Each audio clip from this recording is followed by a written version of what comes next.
You work 16 hours. What do you get? Another day older and deeper in debt. Don't you worry, something. I owe my soul to the company store.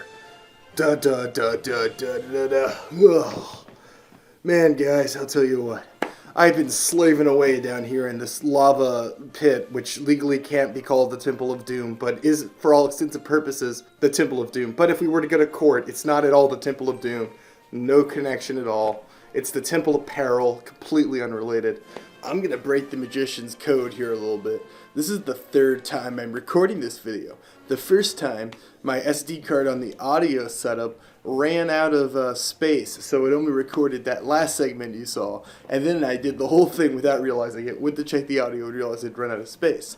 The second time I recorded it, I started over again, and my audio got completely corrupted, and it just sounds like so I got spooked by a ghost.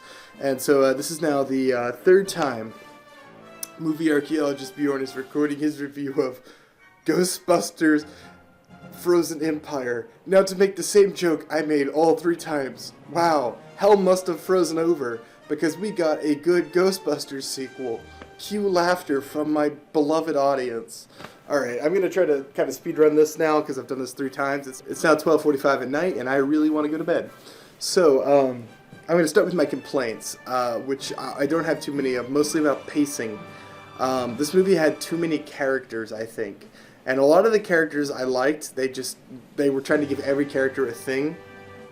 And there were too many characters to do that. So you kind of wound up spending time doing stuff that was really boring. For example, Finn Wolfenstein, or Finn Wolfhard, rather, my bad, sorry guys. He has this arc where Slimer is in the attic, and he's trying to catch Slimer. And so he lays some traps for Slimer. Oh, but also, he's an adult now, guys. He's 18, and he really wants to drive the Ecto-1. But they say he's not old enough to drive the Ecto-1. And then at the end of the movie, he drives the Ecto-1. And that's really the extent of his whole character in this movie. The other characters have more going on. Dan Aykroyd actually has a little bit of an arc, which I appreciated. In fact, in general, the original Ghostbusters are given a lot to do in this movie. They have a lot of screen time, so if you were worried about that, you don't have to.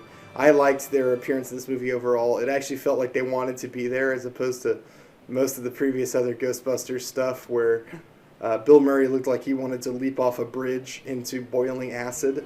In this movie, he actually seems like he's enjoying himself. And you can tell because the movie is overall just a good quality film.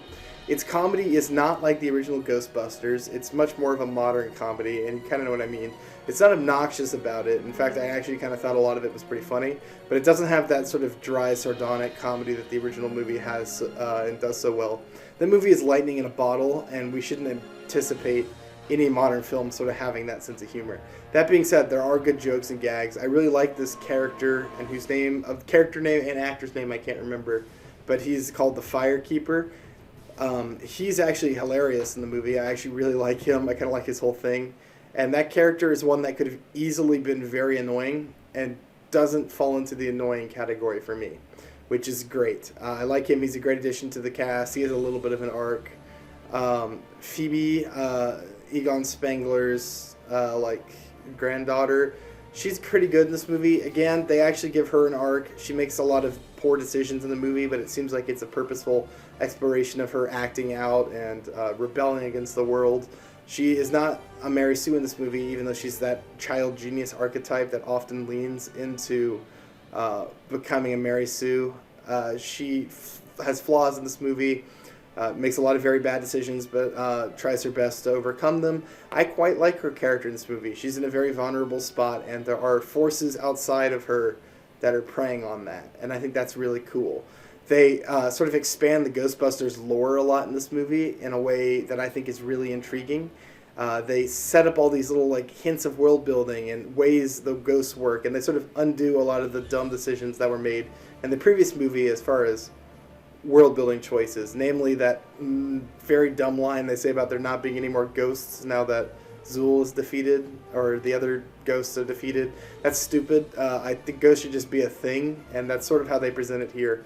In fact, there's a lot of new ghosts in this movie, which is going to get to my number one thing I liked. I quite like the villain in this movie. He's very different than any of the previous antagonists we've had in the Ghostbusters universe. He's frightening. He has a great visual design. In fact, a lot of this movie is just like building up the hype for him.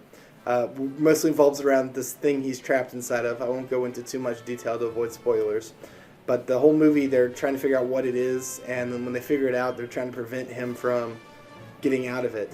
And so they build up this dread. The artifact he's inside of also sort of has effects on the outside world that are kind of menacing and creepy. The villain in general just is very spooky. And so when he finally shows up and you get to see his design, he kind of lives up to the hype, because I actually thought his design was really eerie. I thought it was good. It was very simple, like tall shadow man, sharp claws, ram horns. But given that he's supposed to be some kind of Mesopotamian thing, I really vibe with it. I like the freezing people to death. There's actually some interesting, I won't call it gore, but it's kind of gore in the opening scene, where there's a bit involving someone's decapitated hand spinning a noise machine. I don't know what you call that, but that was like a fun visual of gore.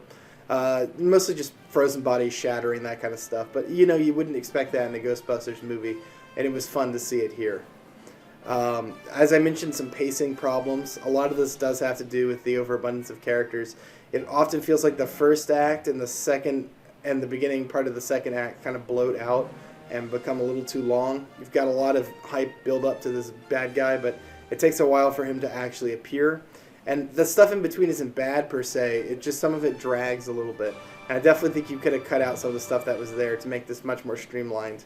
That being said, I do enjoy a lot of the stuff they focus on. Really, I like Dan Aykroyd in this movie quite a bit. Dan Aykroyd in real life is kind of a crazy person. So when they have him in this movie playing a crazy person, you know, he really sells it. And he's very funny in this movie. And I can't tell how much of that is him playing himself or the script or what, but Dan Aykroyd is a riot in this movie, and in fact, a lot of the characters are very funny and very likable, and there's more of a sense of dread. I like to use that term a lot, but there is a good sense in building dread. They set up stakes that are actually pretty high and are executed pretty well. They're personal and like affect the outside world, as I say stakes should be. The stakes do kind of lean into the we're going to blow up the world, oh no stakes, but they keep it personal enough in certain specific ways that I think it works. Really, this is about as good as a Ghostbusters sequel could probably be in the modern era, if I'm being entirely honest. And I know I said that with Indiana Jones, and a lot of people hated that movie, but this is a different case. The actors in this are old, but they're not that old, and they have the younger characters to sort of work as, you know, the action heroes. More than, you know, you got old Indiana Jones. When I said Indiana Jones is about as good as modern Indiana Jones movie could be, I meant Harrison Ford is 95, and that man cannot do anything action-packed anymore. And with all that being said, that was about as good as they could have possibly done it. This is great. I just liked this movie quite a bit. I was, again, not expecting a lot from it, but it did surprise me. I will say the marketing hasn't really done it any favors, I don't think. I think they left a lot of the stuff I really liked out of the marketing, which is probably for the best, because there's some good surprises in here, some funny moments. If you're a fan of the original movie, you'll probably get a kick out of this. Yeah, I don't really... I'm sure I have more to say, but as I said before, I've recorded this 3 times now, so a lot of what I was going to say might have slipped my mind. I do like some of the new ghosts they introduce. They introduce this one thing that's sort of cloaked in shadow. He has like razor blade teeth, and we see him in a containment cell. That thing is really cool. There's this another new ghost they call the Possessor. This is a little ball of light that possesses objects and makes them animate. And that was a really fun ghost and set up some great action set pieces. So I like a lot of the stuff they introduced in this direction. They finally decided to introduce new ghosts to the Ghostbusters universe and sort of expand the lore. They reinvent Ghostbusters tech in a way that sort of makes sense. I think this was revealed in the trailer, but like putting a Ghostbusters trap on a drone. On the one hand, you almost want to groan at that, but on the other hand, you're like, well, actually, you know, that makes a lot of sense. Of course they would do that. That's smart. So I like a lot of that stuff. Really, this movie just doesn't rehash the past like so many of these like legacy sequels are. Instead, it references the past occasionally, but really pushes ahead into something new, which I really like. So yeah, keep it up, Hollywood. If you want to keep making legacy sequels that are fun, you got to try something new. And going for an eldritch god of ice was kind of a very risky and interesting choice. And I think it really worked here more than I was expecting it to. There's a lot to like in Ghostbusters Frozen Empire. I'm going to give it a 7.5 or an 8. I'm not quite sure where I fall yet. It's definitely above average, with 7 being an average movie, or 6.5. So I like that quite a bit. And I look forward to seeing more Ghostbusters if it keeps up like this. I think if you keep introducing new creepy gods and tapping into new folklore, which is what they do a lot in this movie. They kind of go for the Mesopotamian, Middle Eastern ghost mythology, and I think that's really cool. I like that. Like, there's all kinds of different sorts of ghosts in different mythologies. Like, there's the Japanese yokai. I think the Koreans also have, they might be called yokai there too, I'm not sure. They have their own thing there.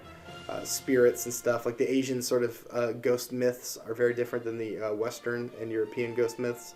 You've got the German ghost myths. They're also very different down there. Africa, I'm sure, has its own set of myths. I don't know too much about them. Obviously, the Middle East has their own, like the jinns and the other sorts of spirits there. So there's a lot to use here besides the traditional like woman with a flowing dress ghost. And I think I see a lot of potential for Ghostbusters going forward if they keep using those sort of myths. Like, you could have a Ghostbusters movie where they battle La Llorona, and don't make it stupid, and or make it stupid in like a Ghostbusters way. I mean, there's a lot of potential for exploring mythology outside of the Western ghosts, and they kind of started doing that in this movie, and I appreciated it, and it was cool. So that was my review. I'm gonna keep going deeper into the tunnels. I'm gonna try to find enough money to afford my beach vacation, which is coming up, where I will change the setting to a beach and put on Hawaiian shirts. So you guys can look forward to that. I'll see y'all in the next one.